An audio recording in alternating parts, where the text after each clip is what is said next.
A prisoner was once taken to an island from where returning was impossible. The island was full of dangerous criminals. As soon as he landed, they captured him and locked him inside their own prison. How will this man escape from among such ruthless inmates? Let's see. The movie opens with a man named John being transported to a level 6 maximum security prison. A few days earlier, John had been part of a special forces unit, but now he was a prisoner headed for this notorious jail. As the new inmates arrived, the warden greeted them through a hologram. He told them that from now on, they would live here forever, because to the outside world, they were nothing more than criminals. Afterward, everyone was sent to their respective cells. While reviewing John's file, the warden was surprised to learn that John had killed his own commander and had already escaped from 2 other prisons before. He summoned John and had his DNA scanned, which revealed that John had an extremely violent temper. The warden explained the rules: no comforts, no talking, no friends. If John broke the rules, he would face consequences. Then he was thrown into his cell, all under the warden's close surveillance. Inside, John found a fellow inmate who took pity on him because he was starving. The man secretly gave John a piece of bread, which John ate. But the warden had seen everything on the security cameras. Later, John saw another prisoner being dragged away while screaming. His cellmate whispered that the man was being sent to Absilum, a brutal island where disobedient prisoners were dumped. The next morning, John woke up to find his cellmate gone. He was taken to a chamber where other inmates were watching. The warden declared that sharing food in this prison was a crime. Soon a metal frame rotated, revealing John's cellmate, who was then tortured with an electric weapon. The warden ordered John to administer 10 electric shocks himself. "I gave the first one," he said. "Now it's your turn." But John refused. The warden threatened that if John didn't comply, he would execute the man on the spot. John finally grabbed the shocking device, but instead tried to attack the warden. Guards swarmed him, beating him mercilessly. Enraged by John's defiance, the warden ordered him to be sent to Absilum. Hours later, John was flown out by helicopter and unceremoniously dumped onto the island. Rats immediately swarmed him, but he managed to drive them off. Surrounded by jungle and strange animal noises, John realized he had been left here to die. He started running, but soon he saw shadows moving around him, members of the Outsiders tribe. They quickly surrounded him and dragged him back to their camp, where all new arrivals were stripped of clothes and belongings. Just as things turned brutal, the tribe's leader, Merrick, stopped them at gunpoint. John was locked up for hours before Merrick came to speak with him. Merrick was blunt. "Think of this as a long vacation, one that might never end." The tribe lived in what used to be a luxury island resort, now turned into a lawless prison colony. Survival here meant constant struggle. To test John's strength, Merrick forced him into a duel against a man named Ralph, on top of a net suspended over water, each armed with a blade. Ralph showed off by smashing a statue, but John wasn't impressed. He threw his blade straight into Ralph's chest, sending him crashing into the water. Merrick applauded, congratulating John, but John ignored him, stole his weapons, and shoved Merrick into the water as well. At that moment, John realized one thing: these outsiders were just as dangerous as the prison he had left behind. Now John pushed his way through the crowd of men, holding up a gun as he backed away. But the weapon wasn't even working. He bolted into the jungle, with the outsiders chasing close behind. He climbed up a tree and, when the chance came, grabbed one of his pursuers, taking him captive and stealing his weapon. But while running, John slipped off a cliff and injured his leg. Somehow he patched himself up. Just then, another outsider stepped up to fight. But John had been in special forces. He killed the man with ease. The chase didn't stop though. More outsiders were on him. By mistake, John triggered a trap. A massive log came crashing down, killing one of the men chasing him. Then a man named Scab shot an arrow into John's leg. But John kept running and eventually reached the edge of a cliff. The outsiders cornered him there and fired arrows, but John leapt into the water below. Knocked unconscious, he floated until he was rescued by the Insiders, the other faction on the island. They nursed him back to health and welcomed him into their village. Meanwhile, word of this reached the warden back at the prison, who was furious and wanted John punished again. When John woke up, he was stunned at the discipline and order inside the Insider settlement. As he explored, he tried to enter a certain building but was stopped by Hawkins and Skull, who told him entry was forbidden. Soon after, John was introduced to their leader, known simply as the Father. The Father said John was the first man ever to survive an encounter with the Outsiders and escape alive. He wanted John to stay and fight alongside them, but John refused. "I didn't come here to build a home.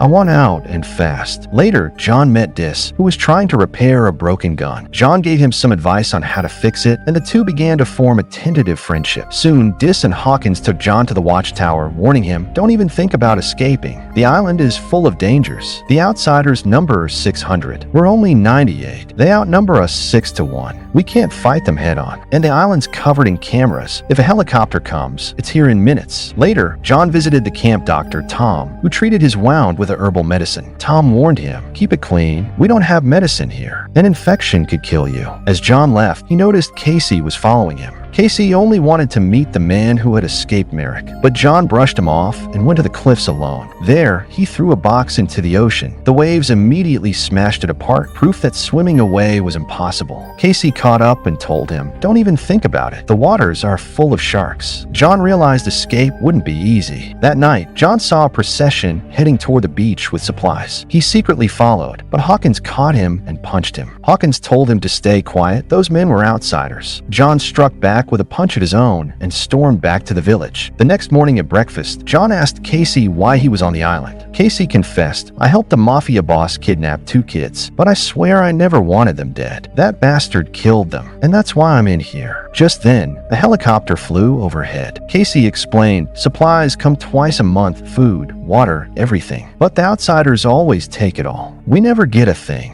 And the landing spot changes every time, so we can't plan ahead." After breakfast, John and Casey went to see Killian, the man who distributed alcohol. John took a sip and spat it out. "What the hell is this, poison?" Killian got furious and lunged at him, but John easily defended himself. Just then, a bell rang and all the insiders rushed to the gate. It turned out one of the guards had fallen asleep on duty for the second time, putting everyone's lives in danger. He was immediately removed from his post. John watched as the man walked away alone into the jungle. Meanwhile, the outsiders were fighting over some roasted rats. Merrick calmed them down, and when the crowd demanded to know about the next supply drop, he told them that if they behaved, they would get their rations the following evening. But one man had grown tired of Marek's rules. He shouted that John had already beaten Merrick once, so John should be the leader. Enraged, Merrick executed him on the spot. Then he turned to Scab and ordered an attack on the insiders' village. Back with the insiders, Christmas had come. They decorated a small tree and held a party. Father gave a speech for those who were no longer with them. John reminded everyone to pray for the man who had been expelled from the community. Alone in the jungle, his fate was uncertain. The next day, John thought about leaving, but Father warned him he wouldn't make it far. The outsiders were hunting him.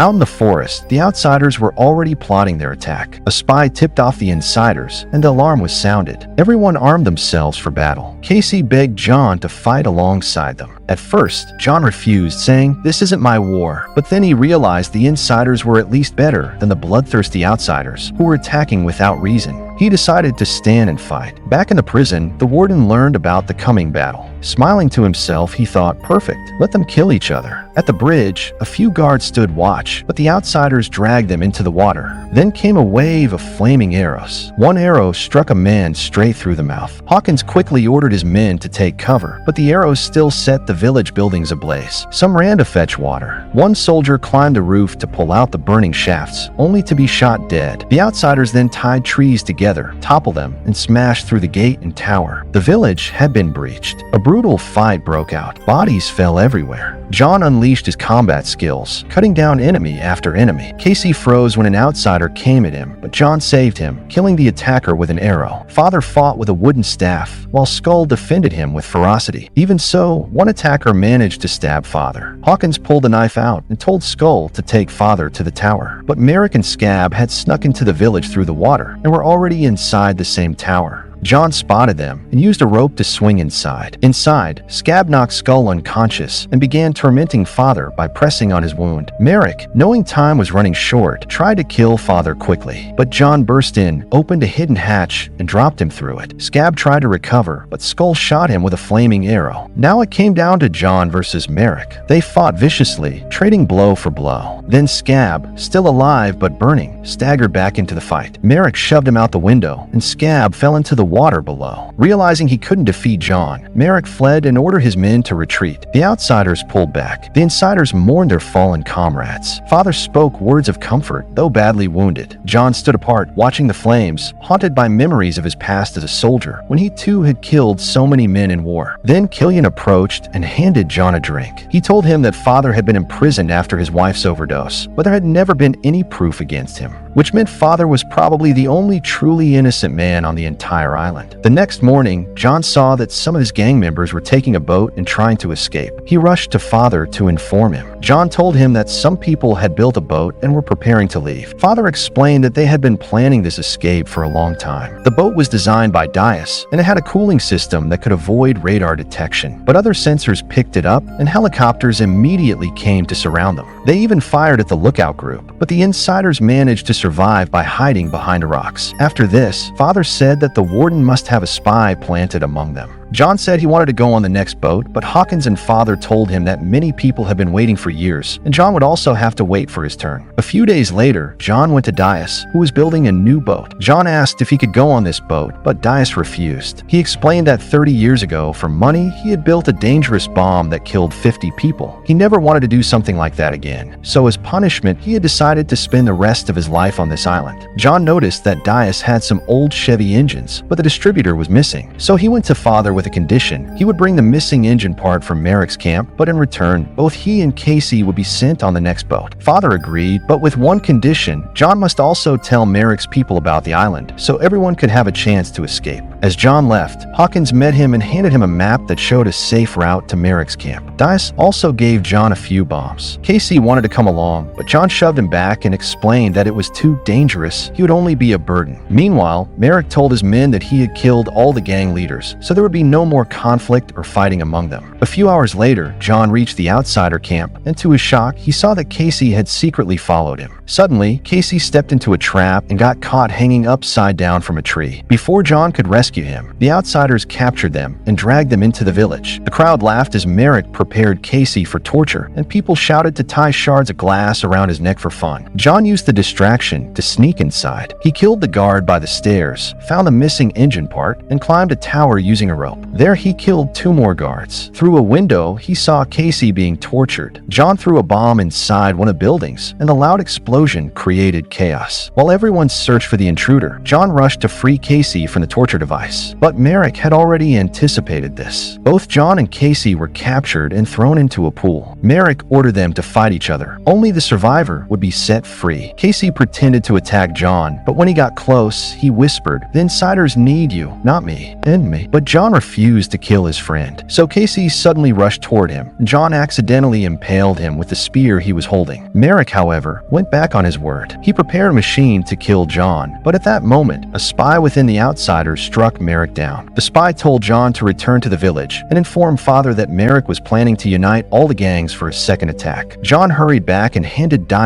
the distributor, telling him to finish the boat quickly. He then warned everyone about the coming attack. When he saw Father, he was lying sick in bed. John said they didn't have enough weapons or defenses to win this war. Leaving the village might be their only chance at survival. Hawkins got angry because this place had now become their home. But Father calmed him down and said that John was absolutely right. He told Hawkins to quickly make a plan to leave this place. By morning, everyone was working together to evacuate the village, but Father was still lying in bed. He revealed the truth to John. He had a deadly illness, and without treatment, he would die within a month. No one else knew about this, though Hawkins had his suspicions. Father wanted John to take his place, but John refused. He didn't want to stay on the island. He only wanted to escape. So Father gave him his diary, where everything was written, and told him to find someone who could save the prisoners. After that, John went to Dystopian. The boat was finally ready. When they tested it, the sight of fire triggered John's memories of war, and he walked away disturbed. That night, John confessed the truth to Father, how his boss had forced him to kill thousands of people during the war. The government covered everything up, and when John tried to speak out, no one listened. So, out of revenge, he deliberately killed his boss. The next morning, John saw their informant's severed head placed on a spear. The warden was watching everything through the cameras. The outsiders had snuck into the village but found it completely empty. Thinking they had won, they started celebrating. Then John appeared on a tower with a massive gun. He fired, causing a huge explosion that killed most of the enemies. At that moment, the hidden insiders also came out. Now their numbers were greater than the outsiders, and the outsiders panicked and fled. Father came out of his room to see the aftermath of the battle at the tower. Merrick showed up too and immediately killed Skull. Then he attacked John, and a brutal fight broke out. This time, John was overpowering Merrick, but Merrick managed to hang John over the edge of the tower. Just as Merrick was about to kill him, Father grabbed him from behind. Merrick stabbed Father to death, but in that moment, John climbed back up. He pummeled Merrick with powerful blows until Merrick fell from the tower and died. Afterward, John noticed fire by the shoreline. He and Hawkins ran to the boat, only to find Dias lying dead in the boat in flames. In his hand was a necklace that had belonged to Tom. They realized the real spy was Tom. When they searched his house, they found a transmitter. The warden had promised to free Tom in exchange for spying. Tom already knew a helicopter was coming to pick him up. John forced him to change the landing coordinates. Soon, Tom was standing in the middle of a field. When the helicopter landed, hidden insiders came out and killed all the soldiers. John stormed the helicopter and stopped the warden from escaping. He threw the terrified warden out of the chopper, leaving him on the island with Tom. John then took the pilot's seat and flew away with Killian and several other prisoners. Meanwhile, in the jungle, Tom and the warden were surrounded by the outsiders, who were ready to give them a fate worse than they could ever imagine. And with that, the story came to an end. John escaped in the helicopter, overjoyed to finally be free.